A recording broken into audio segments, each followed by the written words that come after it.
Всем привет! Добро пожаловать на мой канал Start Depression. Алама Миглава, Start Depression channel чувствовать парей. Сегодня мы обсудим, с чем разница между словами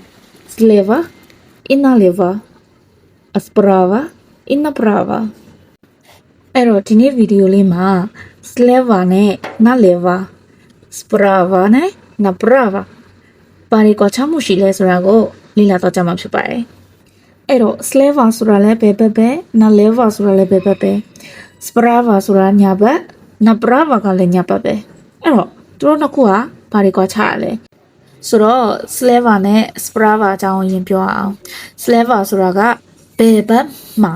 sprava ဆိုတာကညာဘက်မှာ slava နဲ့ sprava ကိုဘယ်နေရာမှာသုံးလဲဆိုလို့ရှိရင်နေရာကိုဖော်ပြတဲ့အခါမှာသုံးတယ်ဘယ်နေရာမှာရှိတာလဲဆိုတဲ့နေရာမျိုးမှာသုံးပါတယ်ဥပမာအနေနဲ့ပြောမယ်ဆိုရင် bank sleva at universiteta bank ဘဏ်က sleva ဘယ်ဘက်မှာ at universiteta တက္ကသိုလ်ရဲ့ဘယ်ဘက်မှာဘဏ်ရှိပါတယ်အဲ့တော့ bank sleva at universiteta ဘဏ်ကတက္ကသိုလ်ရဲ့ဘယ်ဘက်မှာရှိပါတယ်အဲ့တော့ဘဏ်ကဘယ်နေရာမှာရှိတယ်ဆိုတော့မှာရှိတယ်ဆိုတော့နေရာကိုပြတာဖြစ်ပါတယ်နောက်တစ်လုံးက sprava sprava ကညာဘက်မှာဥပမာအနေနဲ့ magazine sprava na ulici magazine ဈေးဆိုင်က sprava ညာဘက်မှာ na ulici လမ်းရဲ့ညာဘက်မှာဈေးဆိုင်ရှိပါတယ်အဲ့တော့ဒီနေရာမှာလဲဈေးဆိုင်ကဘယ်မှာရှိတာလဲညာဘက်မှာရှိပါတယ်ဆိုတော့နေရာကိုပြတာဖြစ်ပါတယ်အဲ့တော့ဒီတစ်ခါမှာ naleva naprava ကိုလေ့လာကြည့်အောင်အဲ့တော့ naleva ဆိုတာကဘယ်ဘက်ကို naprava ဆိုတာကညာဘက်ကိုသူတို့နှလုံးကဥတီယာနေရာကိုပြောပါတယ်ဥမာကိုကတက္ကစီလေးနောက်ဆိုင်ကယ်တွေပါနဲ့သွားတဲ့အခါမှာလမ်းနေရာဥတီယာနေရာကိုပြောတဲ့အခါမှာသုံးတာကိုပြောချင်တာအဲ့တော့ခိုးဘက်ကိုဘယ်ဘက်ကိုချိုးလိုက်ပါညာဘက်ကို꿰လိုက်ပါအဲ့လိုပုံစံမျိုးအဲ့တော့ပထမစကားလုံးဖြစ်တဲ့ naleva ဘယ်ဘက်ကိုဆိုရဲစကားလုံးလေးရဲ့ဥပမာကိုကြည့်အောင် поверните налево поверните 꿰ပါ налево ဘယ်ဘက်ကို꿰ပါဟုတ်ပြီနော်အဲ့ဒါနေရာသူ့ရဲ့ဥတီယာနေရာကိုပြောတာဖြစ်ပါတယ်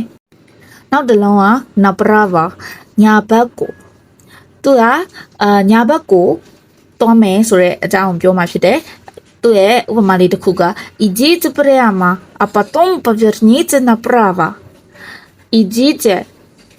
သွားပါ прямо တက်ရှေ့ကိုတက်သွားပါ а потом ပြီးသွားရင်တော့ поверните 꿰ပါ направо ညာဘက်ကို идите прямо а потом поверните направо ရှေ့ကိုတက်သွားပါပြီးရင်ညာဘက်ကို꿰ပါဒါကဥတီယာနေရာကိုပြောတဲ့အခါမှာသုံးပါတယ်အဲ့တော့နောက်ဆုံးတစ်ခါပြန်ပြီးရှင်းသွားအောင်ရှင်းပြပေးပါမယ် sleva ဆိုတာကဘယ်ဘက်မှာဟုတ်ပြီနော် naleva ဆိုတာကဘယ်ဘက်ကိုအဲ့လိုပဲ sprava ဆိုတာညာဘက်မှာ naprava ဆိုတာကညာဘက်ကိုသူကအရှိက s လေးနဲ့နောက်ဆုံးစကားလုံးက va က r လေးနဲ့အဲ့လိုစထားတယ်ဆိုရင်နေရာကိုပြတယ်လို့မှတ်ထားရပါတယ်အရှိကနာနဲ့စပြီးတော့နောက်ဆုံးစကားလုံးက or နဲ့ဆုံးနေမယ်ဆိုလို့ရှိရင်တော့ဒါကဥတီယာနေရာ direction ကိုရတယ်လို့မှတ်ထားရပါတယ်အဲ့တော့ပြန်ပြောပါမယ် sleva ဘယ်ဘက်မှာ naleva ဘယ်ဘက်ကို sprava ညာဘက်မှာ naprava ညာဘက်ကိုရမယ်နော်သူ့ရဲ့ဥပမာလေးတွေကိုပြန်ပြီးရှင်းတော့ပြောပြပေးမယ်Туалет слева от спальни. У спальни поверните налево. ပန်းစင်ကန်းကအိတ်ခမ်းရဲ့ဘယ်ဘက်မှာရှိပါတယ်အိတ်ခမ်းကနေဘယ်ဘက်ကို꿰လိုက်ပါ sleva ဘယ်ဘက်မှာ налево ဘယ်ဘက်ကိုအဲ့တော့နောက်တစ်ခုက столовая справа от лестницы у лестницы поверните направо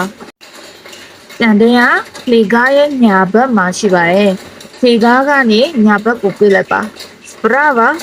ညာဘက်မှာ Направо ညာဘက်ကိုအဲ့တော့ Sleva Sprava Налево Направо သူတို့ရဲ့ကွာခြားချက်လေးကိုသိပြီးချင်ပါတယ်ရှင်းတာရှိရင် comment မှာမေးကြလို့ရပါတယ် До свидания